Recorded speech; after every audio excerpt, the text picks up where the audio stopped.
tahun 135 Masehi. Jangan tanggung-tanggung deh kalau mau tuh 135 Masehi. Gimana kalau 1978 sebelum Masehi? Hah? 1978 sebelum Masehi. Lahirnya Nabi Ibrahim di Babilonia, yang kemudian Abraham kalau kata orang Kristen, ya Avram kalau kata orang Ibrani, Ibrahim kalau kata orang kita adalah orang yang sama. Kemudian dia pindah dari Irak, tanah orang Arab, kemudian pindah kemana? Ke Hebron. Lalu kemudian dia bertemu dengan Sarah dan kemudian bertemu dengan Hajar. Dari Hajar kemudian akhirlah Ismail. Dari Sarah kemudian lahirlah Ishak. Apa agama Nabi Ishak? Apa agama Nabi Ismail? Apa agama Nabi Ibrahim? Apa yang ditinggalkan? Kelihatan yang ditinggalkan oleh Ibrahim adalah Masjidil Aqsa untuk Nabi Ishak dan Masjidil Haram untuk Nabi Ismail. Sampai di sini sudah jelas. Kemana Kristen? Belum ada mbak. 325 Masehi ntar pak. Dengan Konstantinus nanti di Konsili Nisea. Yahudi udah ada? Belum ada mbak. 930 when King Solomon died, divided kingdom of Israel.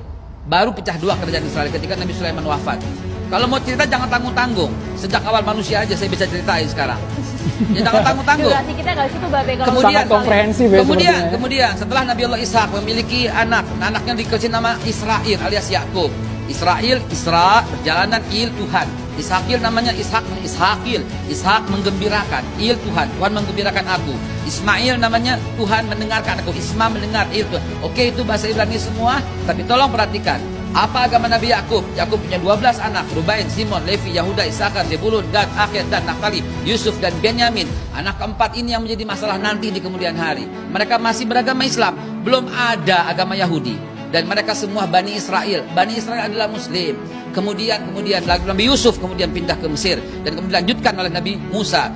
Mungkin disebut oleh Moses. Dilanjutkan Nabi Joshua atau Nabi Yusha bin Nun. Kemudian Yusha bin Nun berhasil masuk kembali. Itu Israel masih benar. Israel masih bangsa yang terpuji. Wah ini fadatukum alal alamin. Israel itu ditinggikan oleh Tuhan, oleh Allah. Itu masih benar. Tapi ketika when King Solomon died, dari Yusha bin Nun kemudian Nabi Yakub. Kekeliruannya berada di mana? Kekeliruan, ini bukan kekeliruan. Penyelewengan dia dari mana? Dari awal muasal ketika dia membangkang dengan Nabi Musa memaafkannya.